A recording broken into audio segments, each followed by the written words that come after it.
অবশেষে ব্লক প্রশাসনের হস্তক্ষেপে স্কুলের রাস্তার কাজ শুরু, খুশি অভিভাবক মহল।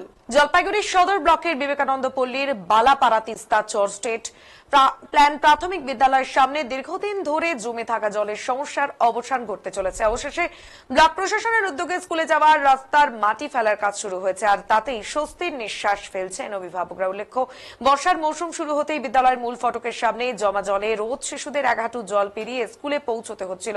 এতে শিশুদের পড়াশোনায় যেমন অসুবিধা হচ্ছিল, তেমনি দুর্ঘটনার ঝুঁকিও বাড়ছিল। এই সমস্যা নিয়ে গতকাল অভিভাবকদের একাংশ ক্ষোভ উগরে দেন এবং বিদ্যালয়ের গেট আটকে বিক্ষোভে সামিল হন। অভিযোগ, বিক্ষোভ চলাকালীন স্থানীয় কিছু তৃণমূল কর্মী বিক্ষোভরত মহিলাদের গায়ে হাত তোলেন। ঘটনাটি ঘিরে তুমুল উত্তেজনা ছড়িয়ে পড়ে। অভিভাবকদের দাবি, পুলিশের উপস্থিতিতেই ধস্তাধস্তি হয় এবং তারপরই থানায় লিখিত অভিযোগ দায়ের করা হয়। তবে পরিস্থিতি উত্তপ্ত হওয়ার পর দ্রুত নড়েচড়ে বসে প্রশাসন। স্কুলের প্রধান শিক্ষক জানান, গতকাল থেকেই রাস্তায় মাটি ফেলার কাজ শুরু হয়েছে এবং আপাতত অস্থায়ী সমাধান হলেও বর্ষা শেষে স্থায়ী রাস্তা তৈরির ব্যাপারে আশাবাদী আমরা। স্থানীয় পঞ্চায়েত সদস্য জয়া সরকার বিশ্বাস বলেন, অভিভাবকদের আন্দোলনের ফলেই এই কাজ দ্রুত শুরু হয়েছে। এই উদ্যোগে আমরা সন্তুষ্ট। একই সুর অভিভাবিকাদেরও।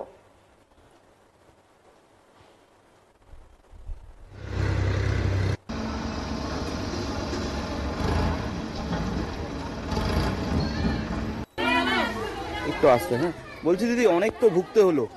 আজকে কি পরিস্থিতি, আজকে কি ঢুকলেন কিভাবে স্কুলে? আজকে মোটামুটি রাস্তাটা অনেকটাই তৈরি হয়ে গেছে। আমরা এটুকুনি উপকৃত হয়েছি যে রাস্তাটা তৈরি হচ্ছে, কিছুটা হয়েও গেছে।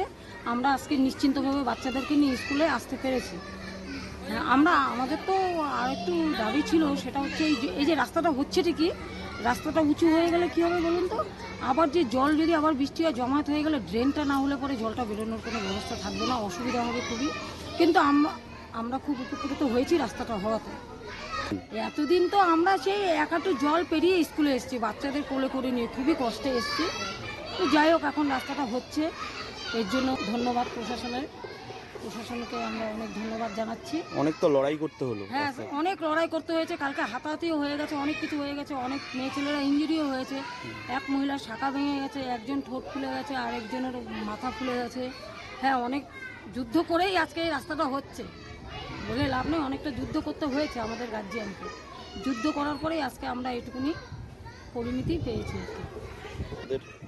শিশুরাও অনেকটা উপকৃত হয়েছে, কারণ এই যে জলগুলো যে ছিল না, রাস্তা না হতে না, এরা জলে নেমে যেত, জল কাদা ছিনতো, তারপরে এই যে জল দিয়ে আসতো না, অনেক বাচ্চাই অসুস্থ হয়ে গেছে। কারোর জ্বর হয়েছে, সর্দি কাশি, ওই চুলকানি হয়ে যেত, গোটা হয়ে যেত। এর জন্য উপকৃত বাচ্চারাও হয়েছে। কি নাম আপনার দিদি? মধুমিতা সরকার। ঢুকলো কাজ কালকে থেকে শুরু হয়েছে, এখন বেশ ভালো লাগছে, অনেকটাই উপকৃত। আমি ধন্যবাদ জানাবো বিডিও সাহেবকে, ধন্যবাদ জানাবো আমাদের বিডিও অফিসের ইঞ্জিনিয়ার এসেছিলেন সুভাষিস দাকে। তারা এসে সুভাষিস দা এসে কাজটা দেখে আমাদের প্রতিশ্রুতি দিয়েছিলেন এবং করেওছিলেন সঙ্গে সঙ্গে, যার জন্য ওনাকেও আমি ধন্যবাদ জানাচ্ছি। বাচ্চারা আসলো, বেশ ভালোই লাগছে, কিন্তু এটা তো পার্মানেন্ট সলিউশন না। সামনে যাতে পার্মানেন্ট সলিউশন করা হয় এবং ড্রেনটাকে যাতে ক্লিয়ার করা হয়, জলটাকে বের করে দেওয়া হয়, তাহলে হয়তো মাঠটা এত জল হবে না। আর রাস্তাটা যাতে সিসি রোড করা হয়। আপাতত যা করছে, বাচ্চারা স্কুলে ঢুকতে পারছে, ভালো লাগছে। বিদ্যালয়ে আজকে তো তারা এই যে কিছু বালি ফেলেছিল, এর উপর দিয়ে এখনো কাজ চলছে, ওই বালির উপর দিয়েই এসেছে, ঢুকেছে, ভালো লাগছে দেখে আর কি।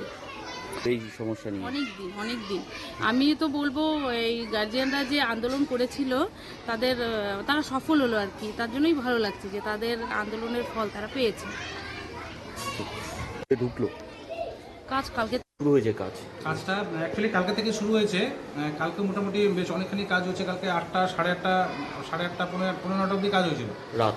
হ্যাঁ, রাত্রিবেলা। কিন্তু তারপরে আর বেশি রাত্রি হয়ে যাওয়ার পরে কাজটাকে আর কন্টিনিউ করা যায়নি। বাদবাকি কাজটা আজকে হচ্ছে। আজকে কিভাবে আসলো পড়ুয়ারা স্কুলে? কম্পারেটিভলি একটু ভালো কন্ডিশন, যেহেতু মাটিটা অলরেডি ফেলানো হয়ে গেছে, কিন্তু এখনও ড্রেসিংটা হয়নি। ওর উপর দিয়ে আসছে, কিন্তু আজকে জামা প্যান্ট তেমনভাবে ভেজে নিই ওদেরকে, বা গার্জিয়ানরাও বেশ খুশি হবে। কাজ হচ্ছে। কতটা উপকৃত হবে এই ছাত্রছাত্রী অভিভাবক? দেখুন, এটা তো অ্যাকচুয়াল এটা তো পার্মানেন্ট সলিউশন না, এটা একটা টেম্পোরারি সলিউশন। যেহেতু স্কুল গ্রাউন্ডটার মধ্যে ম্যাক্সিমাম পরিমাণ জল জমে আছে, এই সময় পার্মানেন্ট কাজগুলো করা সম্ভব হচ্ছে না। তো অফিসের সাথে কথা হয়েছে, ওরা এই টেম্পোরারি কাজটা মানে করে দিলেন আর কি। আর পরে জলটা একটু কমলে পরে স্থায়ী সমাধানের দিকে ওনারাই বললেন। স্থায়ী সমাধান মানে কি রাস্তা হবে এরকম কিছু একটা? রাস্তা হবে মানে ওনাদের যে মানে যেটা ধারণা আর কি, এবং ইঞ্জিনিয়ার সাহেবরাও এসেছিলেন, ওরা আরও সবার সাথে কথাবার্তা বলবেন আর কি। তবে আমি যতটুকু বুঝতে পারলাম, হয়তো দু সাইড দিয়ে একটা বেশ কংক্রিটের গাইড ওয়াল করে নিয়ে ডাববালিতে যে ব্লকগুলো বসানো হয় সেরকম ব্লক করে একটা স্থায়ী সমাধানের চেষ্টা ওনারা করছেন। পরবর্তীতে ওনারা যদি আরও কিছু হাই কিছু পান তো ওইভাবে ওনারা কাজটা করে দেবেন। স্থায়ী সমাধান বর্ষার পরেই হবে নাকি বলা যায়? অ্যাকচুয়াল তো আমার যতটুকু ধারণা, সেটা মাঠে যে পরিমাণ জল এই মুহূর্তে রয়েছে, এই জায়গাটায় দাঁড়িয়ে ইট বালি বা সিমেন্টের কাজ করা তো সেভাবে সম্ভব হবে না। সুতরাং ওই জায়গাটা তো একটু সবাইকে, গার্জিয়ান এবং সবাইকে বুঝতেই হবে। তাহলে খুশি তাহলে ওরা এখন নাকি? হ্যাঁ, কমফোর্টেবলি ওরা অনেকখানি খুশি, গার্জিয়ানরাও মোটামুটি খুশি। কিন্তু ওনারা বলছিলেন আমাকে যে মাঝে মাঝে স্থায়ী সমাধানটা হলে পারে বেশ ভালো হতো। তা আমি ওনাদেরকে বলেছি যে দেখুন, যে পরিমাণ জল রয়েছে এই পরিমাণে স্থায়ী সমাধান তো কিছুতেই সম্ভব না। ওনারা এতটুকু করে দিয়েছেন, ওরা ফার্দার আরও বিষয় নিয়ে চিন্তাভাবনা করছে। ঠিক শুরু হয়েছে।